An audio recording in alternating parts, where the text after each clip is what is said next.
what it is. Waking up early. Renegade, Bubbles, Intern JJ. Waking up. Mornings are lit. That's right. Good morning. We are powered by Flow, and I got some special people inside these studios because we're going to have another interview with the CCC candidates. I want you to introduce yourself first and tell us what the CCC means and all that stuff. Ladies first. Lady. Good morning. Lady, yes. There you go. Morning. Community creates country. When we build strong communities, we build a stronger country. Who So came up we with that? are doing that morning, noon, and night. Awesome. And introduce yourself. And I'm Heather Bodden, and I'm running for the District of Savannah. And I'm Osbourne Bodden, number 1 BT East. Good morning. I'm Wayne Panton, running for my home constituency of Newlands, and I'm number 3 on the ballot. All right. Welcome to Starting 2.7. As you said, I love that slogan. Who came up with that? Do we know? Well, you know, we had the concept that we were discussing, and the focus was really on building communities. And then, you know, there was a reality that all 3 of us are ex-legislators. My colleague, Mr. Bodden, and I are former ministers in the term before this one. So we have demonstrated what we can do on a country level, on a national level. But, you know, we had this focus about building communities, and we thought that was the area that we needed to focus on. So the fantastic team of ladies that we work with at Kelly Holding, we had a discussion around that, and they said, listen, let's just come up with community creates. So we said, yeah, that sounds perfect, you know, and that's how we ran with that, and we're very proud of it. We think it's very effective. It resonates, and it reflects exactly what we're about, what our focus is about. Excellent. So, as you said, I know you guys were in there before. Why do you want to run again, or why do you want to run? Well, I was elected in 1995 to 2000, and the year of 2000, I was not reelected, so I just continued my community work. And while these gentlemen were elected in 2013, I continued with the community work, and I went to work for them in the office. So communities, you know, is in my blood. Right. Community service runs very deep. So I just continue to do what I've been doing all my life, is helping others, sharing and caring and loving. So it was just natural for me to continue with what I have been doing all my life. Mr. Bodden. Thanks, John. On behalf of the group, a big shout out to our listeners out there this morning. Especially, I know you got a lot of young people out there listening to us, and we want to make sure that they understand that we're here fighting for them and those that will follow, because I've always, like my 2 colleagues, been very community minded. From high school days, I was in service clubs and district community clubs. So we feel very strongly that at the moment we are building a country but leaving our people behind. I think all 3 of us, that's a shared platform, and we want to change that. We want to make sure that our people are empowered and feel that they have the support of their representatives, and we are there fighting for them and not for ourselves. You know, you asked the question why. I think life has placed us in a position where we are fortunate enough to be able to make a difference, to be wise enough to implement that. And, you know, having someone, bringing Heather along with us, who has been there with us now for so many years, and admiring the work that she does in community. You know, families build communities, and community creates country, and that's where we're coming from. We think that we also have a good national perspective, myself and Wayne, from being in cabinet, and we're just a little bit concerned with what we see as the direction the country is headed in that, you know, the country is developing rapidly. It's developing for many people. It's making a lot of millionaires, but it's not making a lot of Caymanian millionaires, bottom line. We want to change that. So that's why we're back. All right. What are some of the top issues that you guys are running with, your agenda, your manifesto? I'll let Wayne run with that. Okay, so well, if you want my view on why I'm here, it's Yeah, because I do. let me just touch back on that. Okay. Right? I found that I went from private sector for 30 years in the private sector, and I got involved in the public sector at a time when the country was in crisis. So we had a huge challenge there of turning around. The 2013 government that was elected, then we had to turn around the perceptions of total failure of governance, total failure of transparency. We had huge economic problems. We had high unemployment, over 10%. A lot of that flowed on from the financial crisis, but it was a lot of it was terrible mismanagement as well. So we had huge amounts of debt. We had a deficit budget. So we had our huge challenge. We had to work really hard. But I can tell you that it was some of the most rewarding work that I've ever Yeah. done in my life. Mhm. It made a huge difference. It was incredibly empowering and fulfilling to make a difference in the lives of people.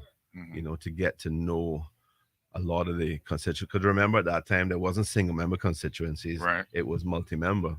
So we had to cover the whole of Bodden town. And it was fantastic for me to be able to find out who all the people were that lived in all of Bodden town, and to interact with them, and to really feel that you were working hard to make a difference Right. in the lives of people, and to make a difference nationally.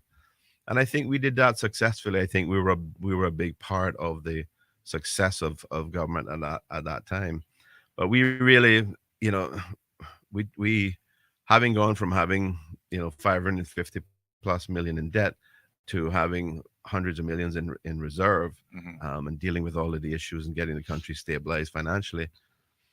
We were looking forward. I certainly, Mr. Bodden and I were looking forward, and some other colleagues were looking forward to being able to pivot to a more people-centered focus, Mm. rather than just dealing with the broad national issues, and trying to get business going again, and supporting small businesses, and supporting bigger businesses as well, that were big employers. So we were looking forward to pivoting to focusing on people more, and really what we're trying to do now, working on building communities. Right. And that's something that is behind my drive. And for the same reason Mr. Bodden mentioned, I've been lucky enough to be in a situation where this is not a job, this is a passion, this is something Mhm. that I want to do. And it's not that I need the salary or anything, Right. but I can use that for you know um, To help. part of the community building, Mhm. you know uh, intentions and initiatives that we have ongoing. So yeah, there are lots of issues. We come from the east, one of the major eastern districts. Um, so we face all of the national issues, plus we face the bigger problem of traffic issues and that Right. sort of thing. Um, then we have education, which is a major focus for us, which we feel is it seems to every election season, it seems to be the same thing, same discussion about education. And this time we have to find a way to break through it. We have to not just talk about it and pay lip service to it. We've got to get people on board, and we got to involve the teachers, we got to involve the parents. We have parents that are economically stressed, Mhm. and that they're trying to do multiple jobs, to make ends meet. Those who are lucky enough to do that. We have some that don't have any job because of the pandemic situation, and they're probably those are probably more people that were involved in on the tourism side. Um, so those are big challenges. And then we have our young people that are being stressed. Um, they're adopting the stress from their parents, Mhm. but they're also there's also a lot of young people with feelings of depression, with feelings of anxiety of their own, because this is something new for them.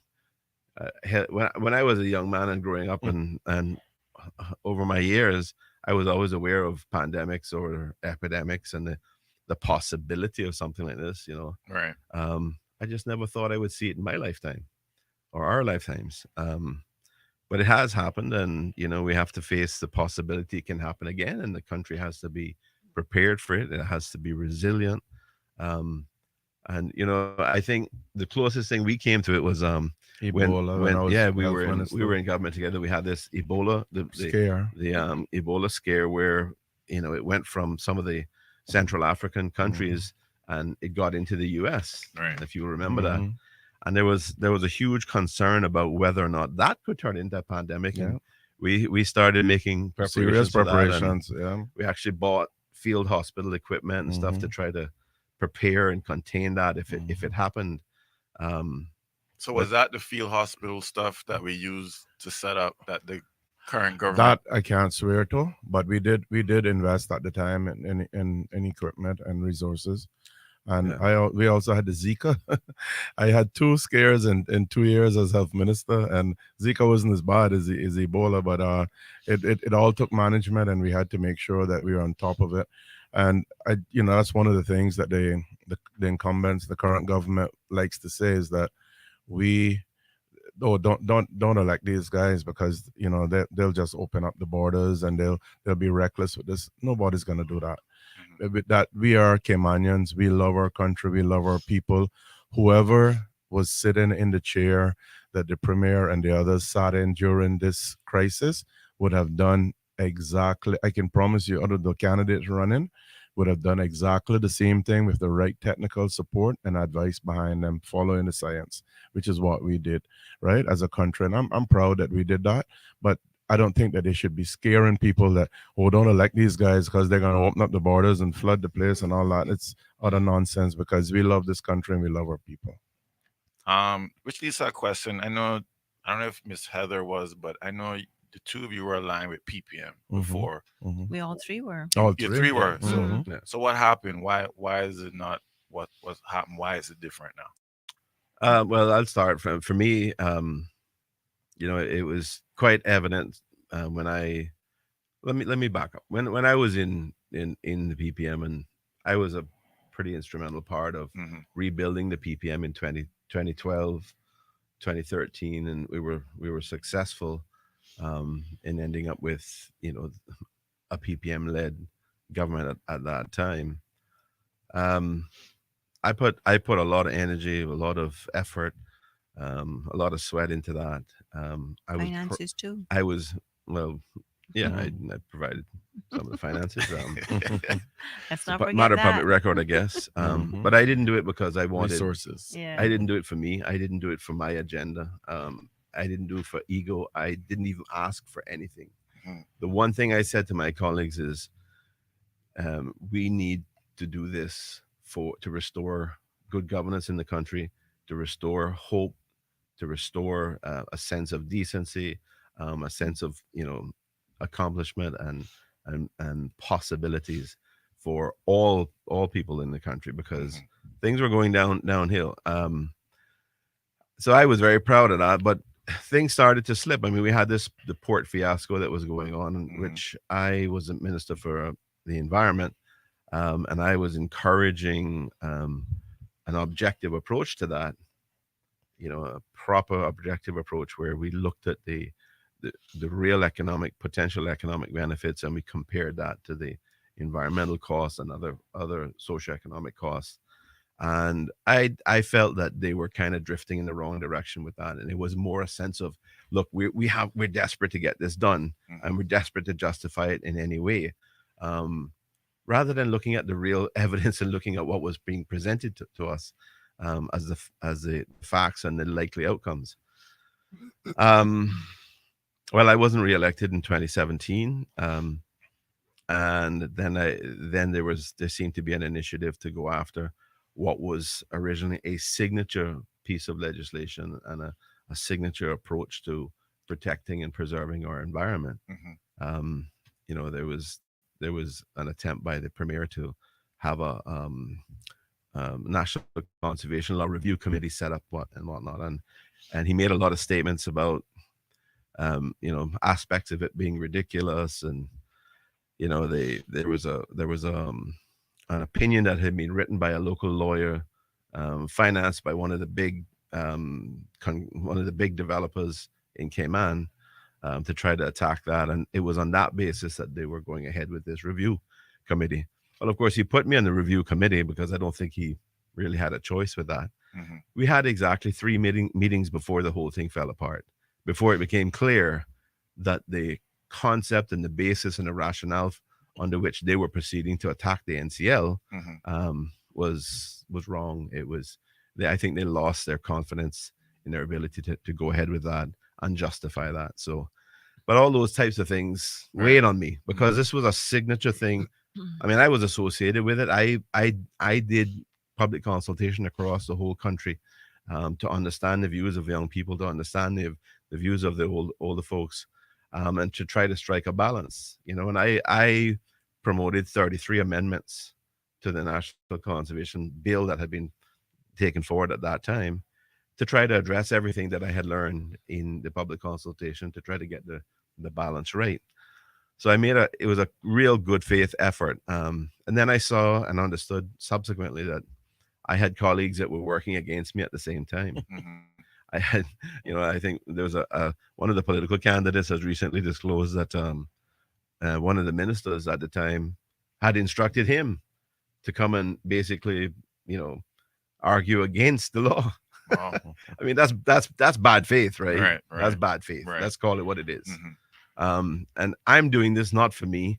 I'm doing this for our children. Because I want the children that came on, I want the young people that came on to have something left that they can build on. Why should the people today who are being prosperous and are doing all these developments and stuff, why should they prosper at the expense of the children of tomorrow, the young people who are going to grow up tomorrow and be, be business icons in this country, or just enjoying what God has given us in terms of our beautiful country and environment. True. So that was my thing, and I was, that was the thing that drove me. Then, of course, the final straw was the issue with the speaker and his conviction for. Well, he wasn't convicted at the time. But it was pretty obvious. He had issued a statement where he more or less said, yes, Right. I did it. But I don't remember it, type of thing. You see, what people fail to remember is that if you get drunk and you do something, that's not a mitigating factor. That's not something you can use as an excuse. That's an aggravating factor. If you go and drive a car, right, and you get in a car crash and you're not under the influence of alcohol, more times than not, if you haven't obviously done something wrong, the police might say, well, this was an unfortunate accident, right? But if you, in those same circumstances, are found to be under the influence, the presumption is against you, right? You are then going to be found guilty of causing the accident by being under the influence. So anyway, that was a major thing for me, and I tried to engage with the leadership at the time. And I said, look, this is what I think. This is how I think you should approach this. I think you need to demonstrate leadership in the country. You need to demonstrate to the young people that, we are prepared to set an example. And I was basically told, look, this is not your government. It's my decision. It's my responsibility. You stay out of this. Now, I'm somebody who was a central part of the PPM in the past, right? And apart from that, I'm a PPM member, and I'm being told your views and your opinions are to be disregarded. And I didn't see any act. There was no public discussion. There was no meetings of the party or anything going on. So I said, look, this is enough. If you think you're going to be a one-man band and you're going to dictate everything that happens for political expediency, fine, I'm out. Right. So that's how I came to leave.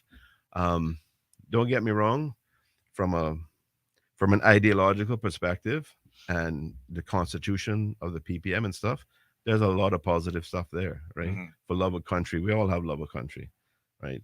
For transparency, for participatory democracy and all that. The problem is these guys are too many of them, and it starts really with the leadership. They've forgotten what it's about. They have moved away from that. The government that we had, the PPM government we had in 2013 to 2014, I was proud of. But since then, it seems to have been on a major drift away from that.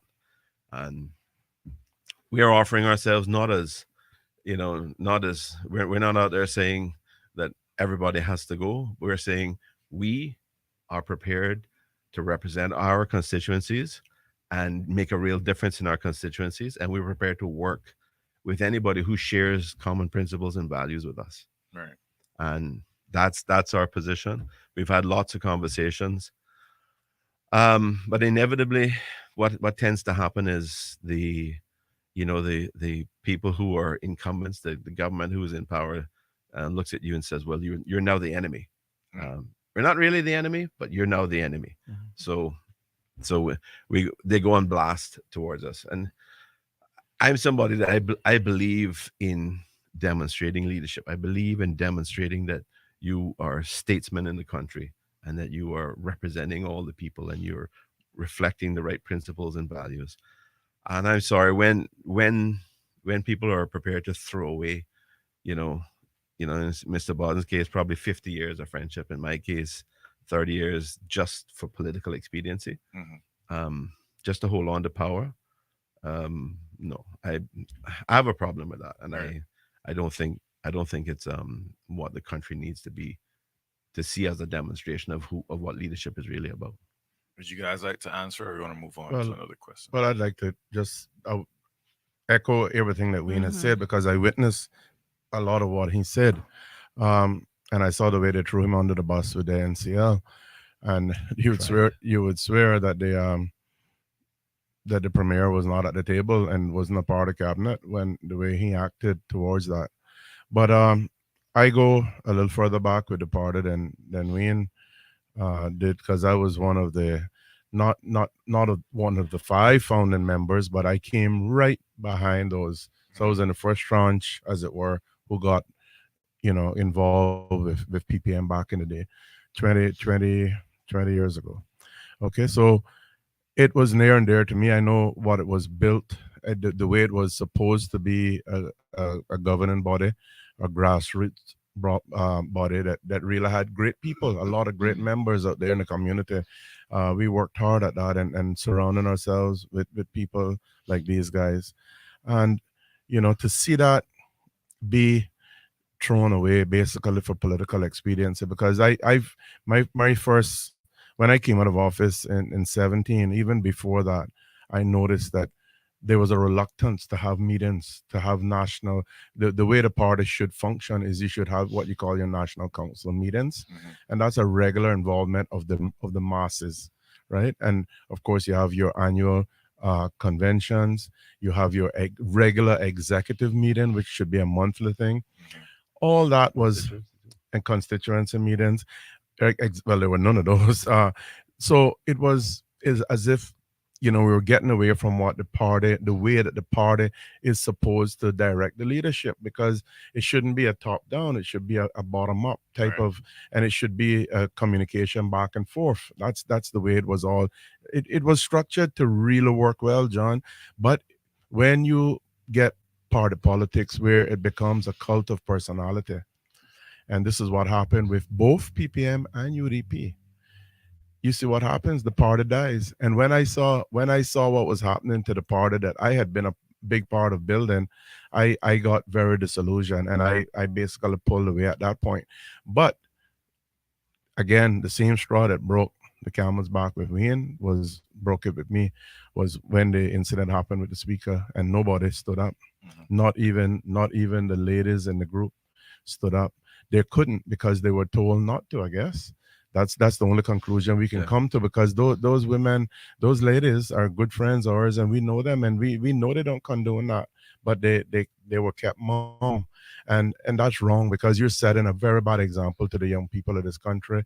I think that we not think I know that we are role models. We should be. I think that we, just like what we saw in the US, we need to, your leadership needs to be something that can be aspired to, not just like, oh no, not them crooks again or them liars again.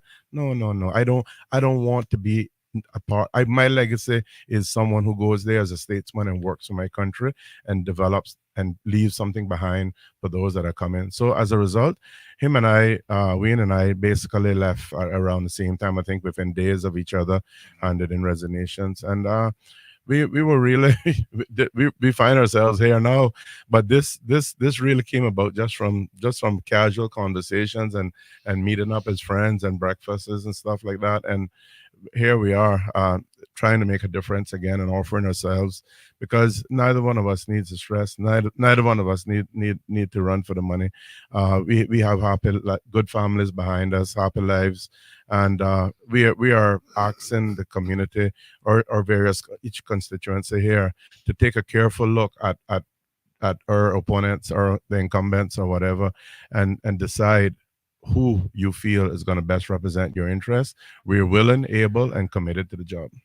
Now, you said great points, especially you guys don't need to run for the salary. So one of the top issues is cost of living. They're saying Cayman is one of the most expensive in the world. How do you guys plan on tackling the cost of living? Well, there's no question, right? Cayman is a wonderful place. We all know that. Cayman, many people in the world view Cayman as paradise. That's why we're so popular. That's why so many people want to come here. But we are also 600 miles away from the nearest big port that supplies us.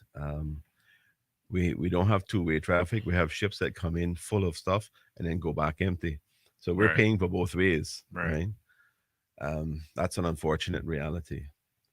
We're also, when things happen in the supplier countries, which is typically the U.S., but it comes from all over all over the world. We get supplies coming in through the U.S. and then it comes here. We end up adopting the inflation that exists there.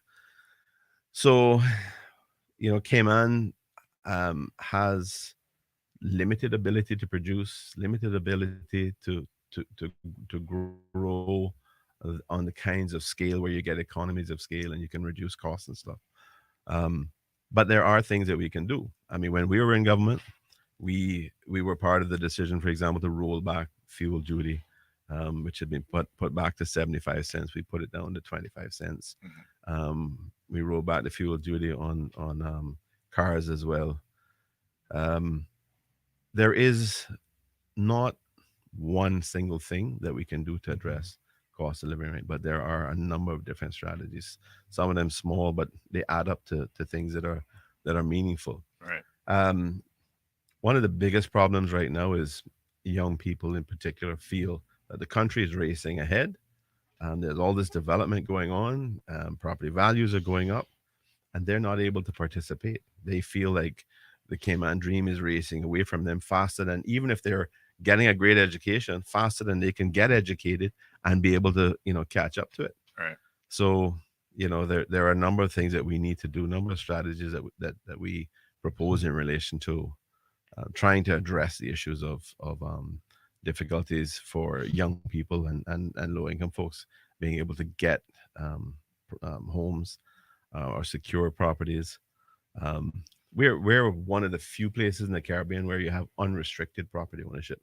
So somebody can come in, and we have people, as I said, we said earlier, Cayman is a desirable place to come and live.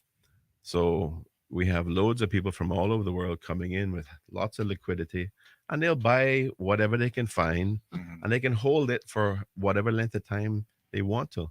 So they can buy an unlimited amount, and they can hold it for an indefinite amount of time. And what that does is it takes the supply out of the market. So everything else then gets, it's the law of supply and demand. Everything starts to get more expensive.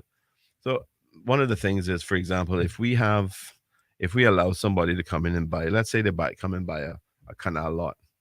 If they don't develop that canal lot within 2 years, then they need to put it back on the market, right? Because they need to put it back into the supply so that some other person has the opportunity.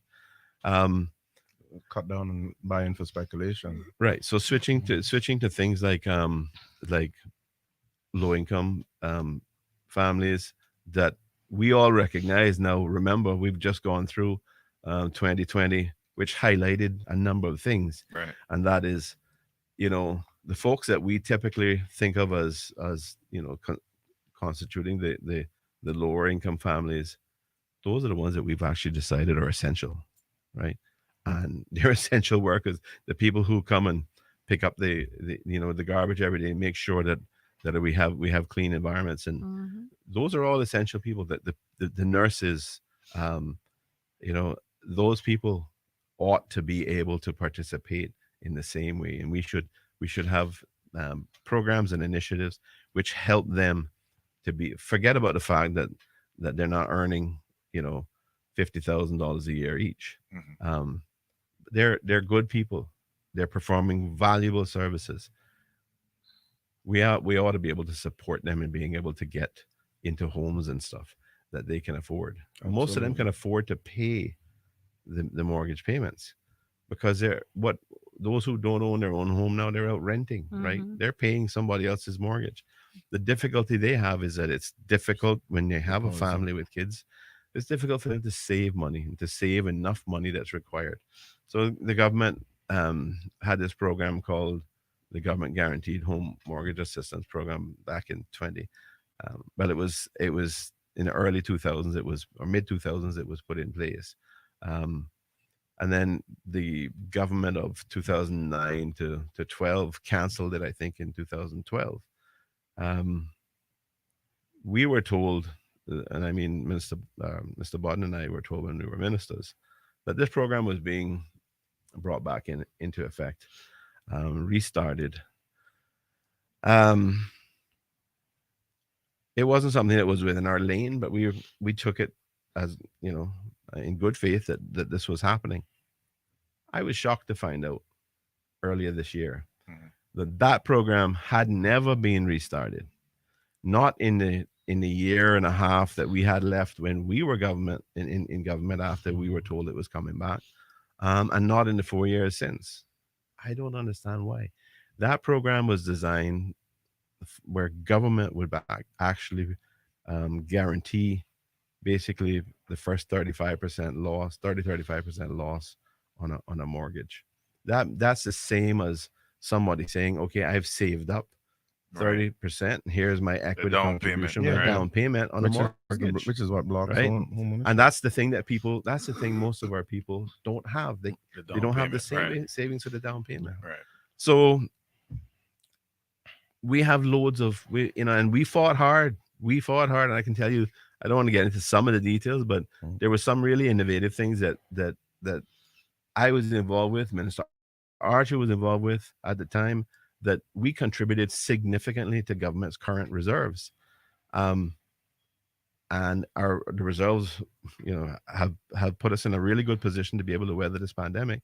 Mhm. But why are we not utilizing some of these reserves for programs like GGHAM, which are designed specifically to try to help our people? Remember, I said earlier we were looking forward to pivoting to a Right. people focus, our people focused approach, because we had worked hard to get to that point.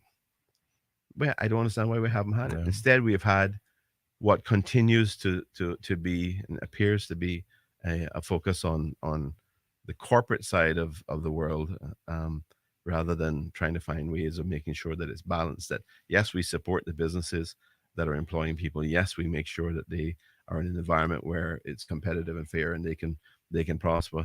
But at the same time, let's put in place the programs that the rest of us fought to be able to be able to afford, so that people can benefit. We got to take care of our And people. Yep. so there's a lot of things. There's a lot of little things that we can look at, in relation to, and there's still some things, in terms of custom duties and stuff that need to be rationalized. I mean, there are things that I think we appear- need to remove some of the essential items. yeah, There's still stuff that is being charged that we don't need to charge. yeah. I mean, But that's what I want to talk about. I've been interviewing. This is probably the third election I've been doing radio. Mhm. And I've learned throughout the years that there's a lot of great laws that have been put in place. As you just said, you mentioned some stuff that you guys have done great work. Mhm. How do you enforce it? Who's responsible for enforcing these great laws that you guys put so much work into? So if you get back in, how do you enforce that it sounds like we have a lot of great programs and laws already in place. Mhm. It's either not happening or not being enforced. Well, What is your plan for that? well, John, that's let us go down to the parliament there and we make laws, but we have to also make sure that we everything that we do is done with the community that we're doing it for in mind, that they are part of that, that we just don't go there and think that we have all the answers. For them to buy into it, Mhm. they need to be a part of it. For instance, I mean, okay, look at the minimum wage. Minimum wage was set under us when we first got in 2013. Mhm. After a survey had been done, they felt that the livable wage in these islands was $6 an hour. We all know that if you pay $6 an hour to somebody, they can barely pay for a one-bedroom apartment, and that's just straight. They can't buy water and light and food and even live a bit, right? So that is no longer a practical, and it was never revisited. It should have been. It was the plans were there for it to be revisited. So the government has to be plugged into the people, and the people have to be plugged into the government, right? There has to be this dialogue, an ongoing dialogue. I think we too often we get there and we simply govern from a distance, and we don't have the required communication. For instance, one of the first things I'll be doing is having a district council.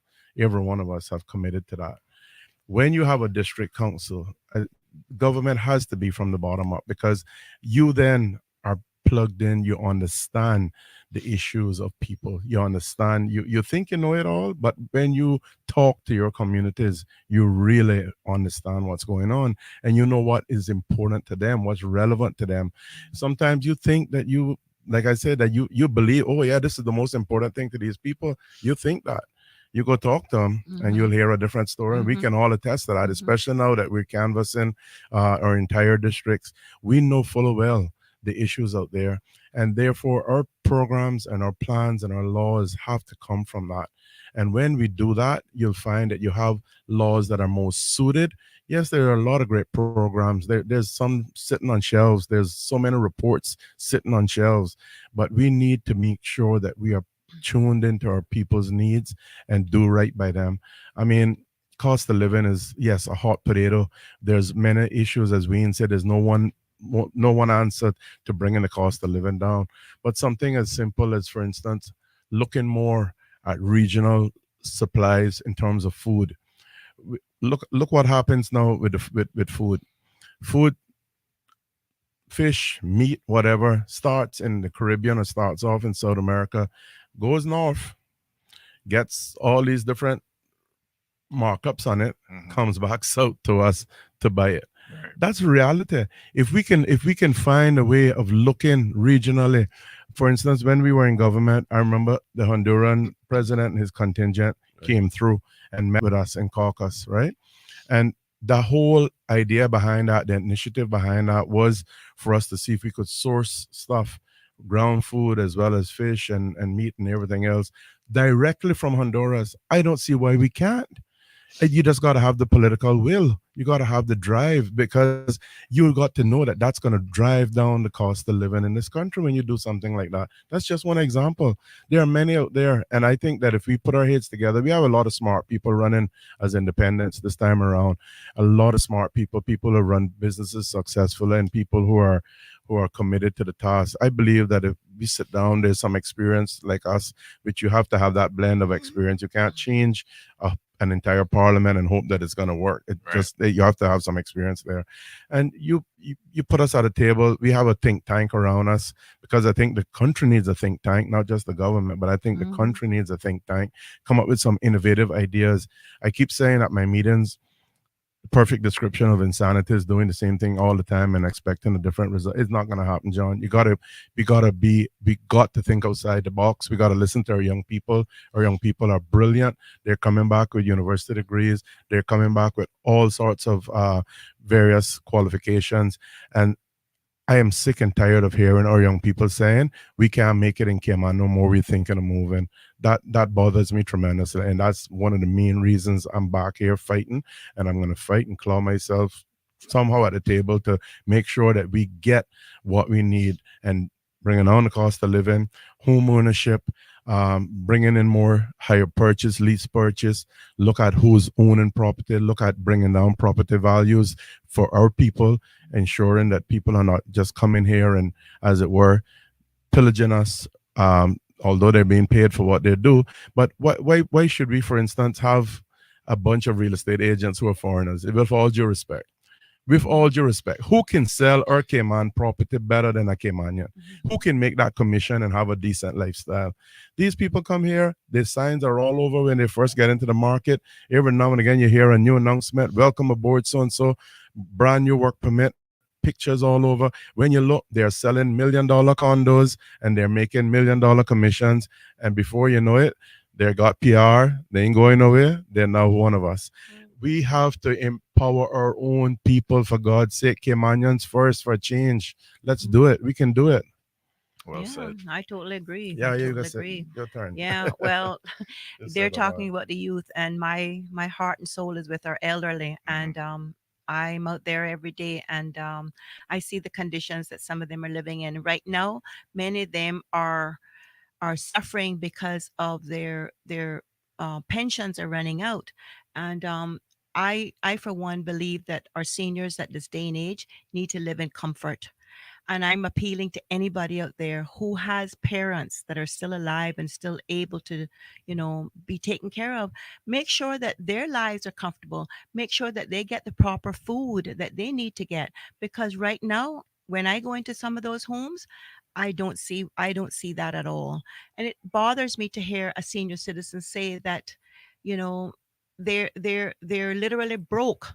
When they go to the hospital, they have to pay so much for their medication, and their insurance is not covering what they need to get to survive.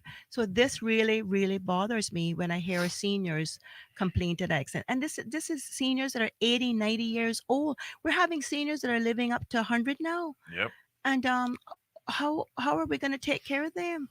I mean, we need to put some emphasis on them, make sure their insurances are in place, make sure that they're taken care of with medication. If it's something where Absolutely. they have to go to the clinic, somebody sets up an appointment, and the person from the clinic, the doctors from the clinic, go to the houses, which I know that that's happening now in our district of Bodden town. We're working through the clinic there, where they're now sending a nurse and a doctor in to make sure that our seniors are getting the proper medication and so on and so forth. I thank them very much for that, because I know they've done it several times to my mom recently.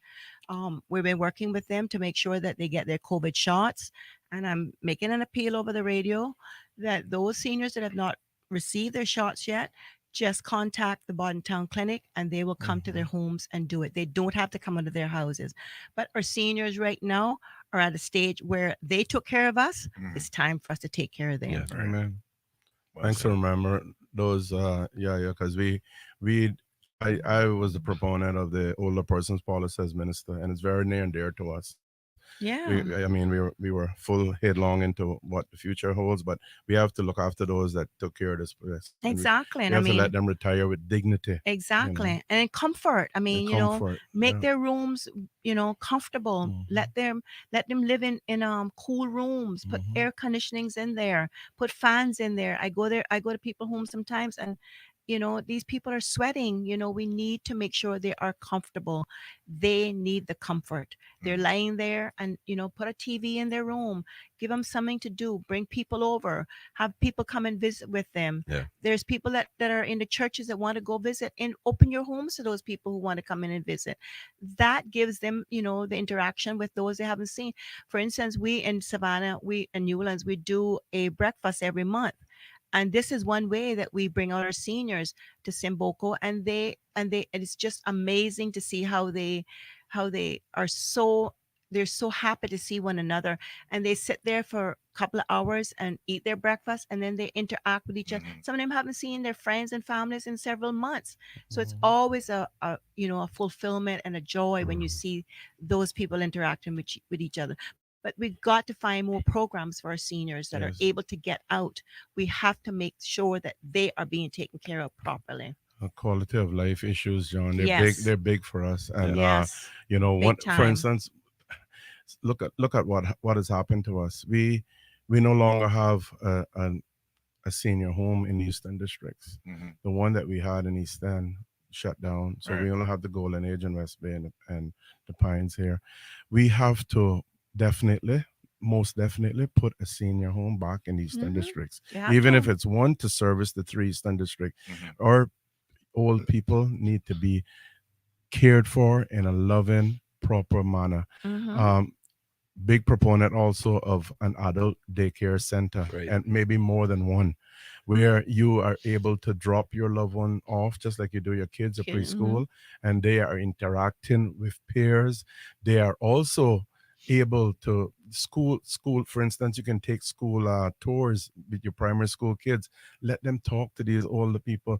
It keep them young. It'll keep them sharing their knowledge with the youngsters. All right. The youngsters will be enthralled to hear the Hear stories. the stories, Think about it, exactly. the benefit that will bring to Mm-hmm. community. I saw recently, and it was one of my things but again, we need, I think, more than one. But I think somebody has just done something with assisted living. But that is another very, and that can not just only be to help our people, but it can be a money maker for the country. Mhm. Because think about it, you're up in the States, cold is killing you, you're getting old, and you want to come down here in your retirement, your golden years, and live under assisted living conditions with a beautiful facility, with services, with buses taking you around, with proper health care. We're known for good health care now. Thank God we're stepping up the ante on that. This is the kind of thing that could be a part of our another tranche of our medical tourism. So we have to be thinking and looking at what's going to suit us, and that kind of thing is not going to put any pressure on our community. It's not going to take away any bread from anybody, but it'll bring some some money into the coffers. We have to stop, and we have to look at balancing our budget on the backs of our young people with work permits. We have to get really creative, look at other ways of generating income for this country. We have a lot of things, and it's hard to put it all into an hour talk show, Mm-hmm. but we just want to give you an idea that we are looking at it from all angles. Community creates country. It does. It does. Yep. And It's good to hear that. I mean, as you said, like you wanted to pivot, but you didn't get the opportunity to No, actually go into it. But I was going to ask you, was your thoughts on the future of tourism? but And you just mentioned before that. you answer that question, Yeah. or ask it, remember what being explained, but what he didn't mention was the famous FFR, which he alluded to. But what that meant was that we had to pivot and put the country on even keel, but we were restricted from spending.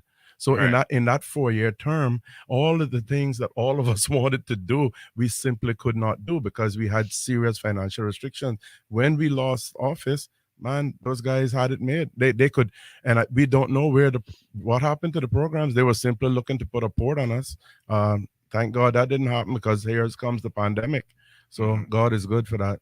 But anyway, you were No, asking you're another you're right about question. I was about pointing that out, and that was I did allude to it, but Yeah. Mhm. that the FFR he saw was a framework for fiscal responsibility, where Right.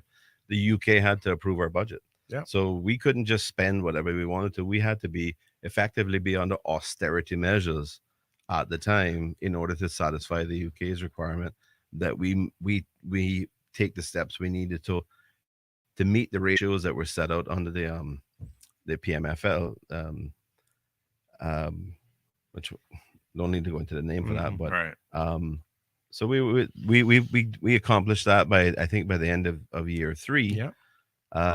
And then we were moving forward with the plans, And multi-year budget and and all that stuff we yeah, started. multi-year budgeting, and so it was a lot that we were doing. We were looking, certainly I was looking forward to, and It I was know going to be it was a exciting. shared thing with at least 3 or 4 of us, Mhm. that we were looking forward to being able to pivot to doing the things in our communities that we wanted to actually get done, to make a real difference. I mean, why it's like going to have a great career, and you work really hard, and you Mhm. you you you earn a lot of money during your career, and then you go, at the end of it, you go, okay, I'm not going to spend anything. No, that's the time when if You if you enjoy work it. really hard, Yeah. that's when you say Yeah. to the people of the country, Yeah. okay, this is what we want to be able to do for you now. Mhm. Now we can focus, we can address the inequalities, we can address income inequality, we can address, better address issues in relation to cost of living.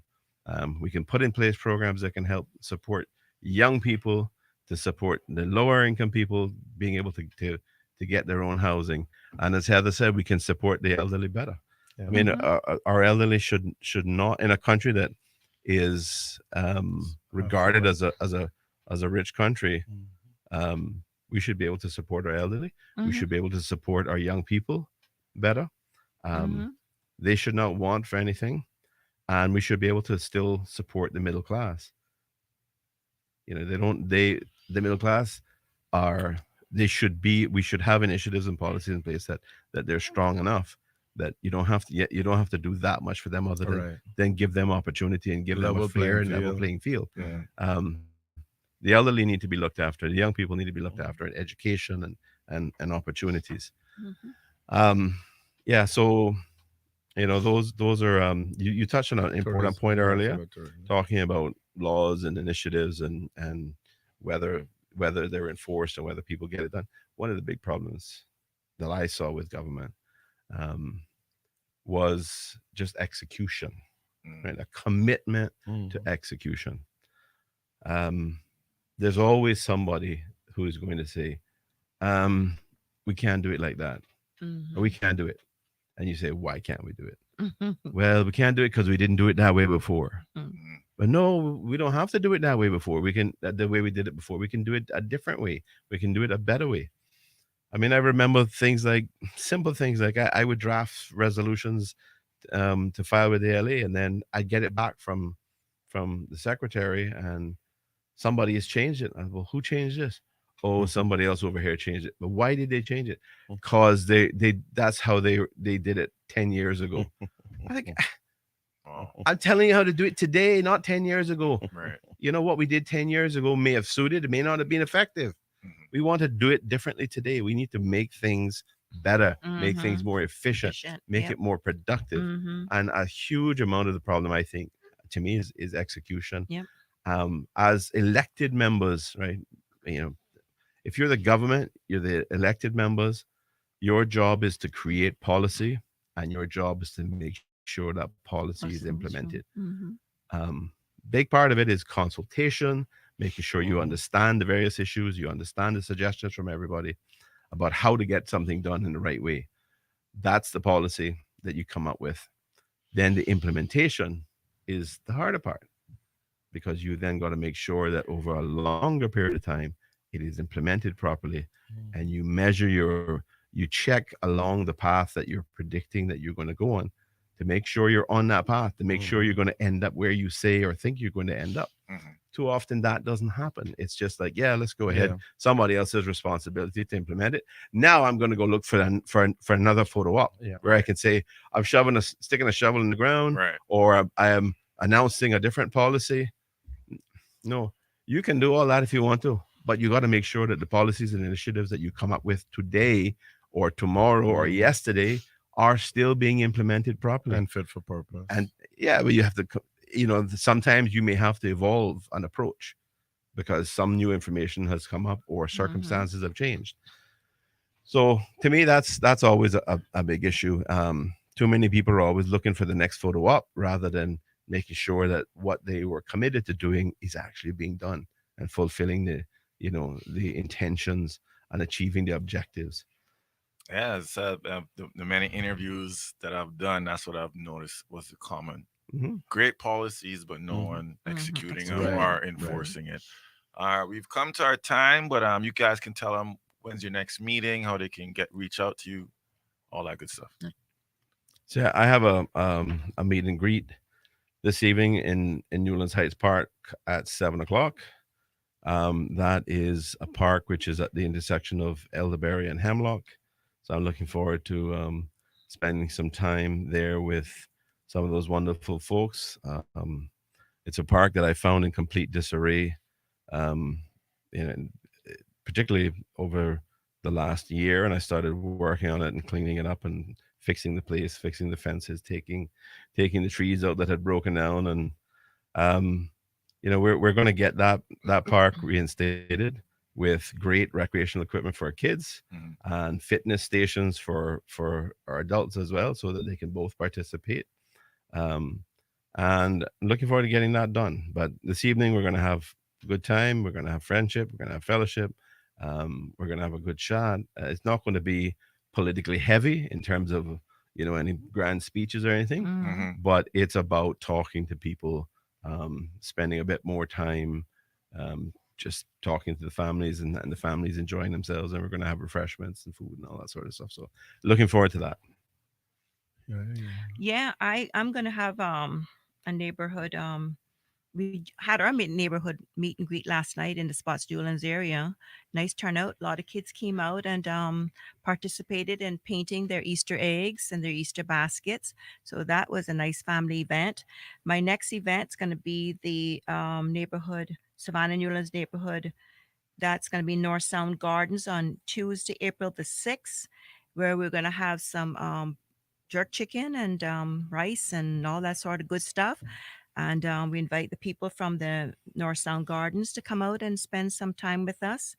And then the Saturday, April the 10th, I'm going to be having another breakfast at the Simboco Country Corner. And then we're going to have an open house on Saturday, April the 10th as well at the Savnew Community Office. And then on the 13th of April will be when our roadside rally will take place. So all these events are posted on our website, which is called www.vote4community.ky. So anyone looking for information on where we're going to be in the next couple of days, as we know, Easter's around the corner. And I'd like to just, send a shout out to everybody. Have a safe and happy Easter. Do what you all have to do to stay alive and well, and just be safe, because it's going to be a lot of people on the beach. There's going to be a lot of people out in their boats. And I was listening to the radio coming down this morning. The police are appealing to everybody to do their best to make sure that they don't do what they're doing under alcohol. Right. Take a break and just relax and chill. There you go. Good, John. Uh, First of all, I want to give you a big shout out here at 92.7 for the work you do as a fellow Bodden towner. Proud of you. Thanks, man. And thanks for this opportunity. Before I wrap it up, I'd like to say the other reason that I'm back is too well, because you come up to my place all the time and you drive through, how central Bodden town looks and what hasn't been done there for so long. And I want to be given that opportunity to make a real difference. I have a huge vision on the revitalization of that area. I think everyone knows that the current representative, the representation we have, leaves a lot to be desired in Bodden Town East.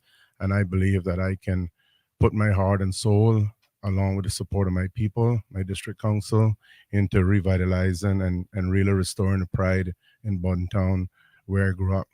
So that is another big part of why I'm back. And I'm looking forward to representing those good people come the 14th of April. I have a meeting tonight in Belford at 176 Sitwell Road by Ivor Hart's residence, and we're looking for a good turnout there. It'll probably be my last area meeting with the short time frame that we have, because I have a Zoom meeting next week, and I think that's on Wednesday next week, 7 to 8 p.m. There's a Zoom meeting, and we have on April 10th, I also have a breakfast morning. I don't have a country corner, so I'm using Grapetree Beach. I'm looking forward to inviting people out there with us and having, instead of our fried fish, having some Akin saltfish and egg and bacon and that good stuff, and sitting there and chatting to them under the cabanas. Hopefully it'll be a nice, beautiful morning and not a very windy one, because it can get quite serious when it's windy up there. But looking forward to all of this. The campaign has been very short, although quite tiring, because we've had to push that much. We've been on the road, and we're looking forward to seeing people over this Easter weekend. Want to visit a few people and ease up on some of the canvassing, but at the same time, meet them in their own environments. There's a housewarming and Lookout that we're looking forward to on Saturday, and then doing some camp parading, as it were, go and see some of our people at their campsites and hanging out with them. So it's gonna be a little different Easter, because Easter is usually a kickback, relaxed time with the family for me. But this time I'm gonna be a little more out and about in the community. But we're looking forward to making a real change in Bodden Town East, as well as the country, because I believe that we bring good knowledge, good experience, good representation, and definitely big hearts to the job. Yes. So Y'all we have thank big you again. hearts, definitely. Yeah. Well, John, I want to thank you as well. Thank you, John. very much appreciate the opportunity to be here. I know you have some really hip, young, incredibly enthusiastic and energetic and perceptive people as your audience, and it's important to me. It's really important to talk to the youth, talk to younger people, because this is, we have far less invested in the future than they do. Right? So Absolutely. what we are trying to do is build communities and build a country that we can leave behind for them. That's our legacy for them, that they can be the leaders, they can build upon that, and they will hopefully carry that forward and try to continue doing the same thing for their children and their children. I mean, why else are we here? Yep. What else are Absolutely. we doing Mhm. if we're not doing it for that reason, right? So All the thank you way. very much for the opportunity. I want to wish everybody in the Cayman Islands and all your audience a wonderful day. I want to say happy birthday to my friend Jose Williams. Feliz Yeah, cumpleaños, Jose. amigo. Happy Uh, birthday, Happy Jose. birthday, Jose. Que tengas hace un buen día. Hey. What? Hey. Uh-huh. Hey. Hey. O increíble. Hey, Yeah. hey, you see potential premiers have to speak So, Spanish. I also there's another good friend, Mr. Tony Williams, that I want to say happy birthday to as well. Don't know if he listens to your station, but I can say it anyway. I know Is his, that Tony's story? I know Oh, I know that's his a younger big- folks probably okay. listen to it. They'll tell him. Okay. There you So go. thank you all for listening to us. My and kids thank tell you me for that we've pro- had a good providing- audience. while we've providing been the on here. opportunity. Really that's appreciate good. it. Thank you, guys.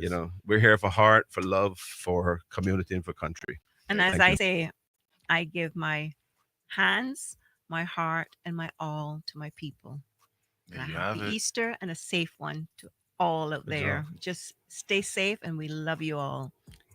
Thank you, you, John. Thank you, John. You're welcome, Been guys. a Thank good you day, guys for folks. coming Thank you. through. AM Star Marshall, powered by Flow. There you have it. We'll be right back. Turn me on, breakfast in the morning. It's the AM Star Morning Show. Can you hear me? Brought to you by Flow.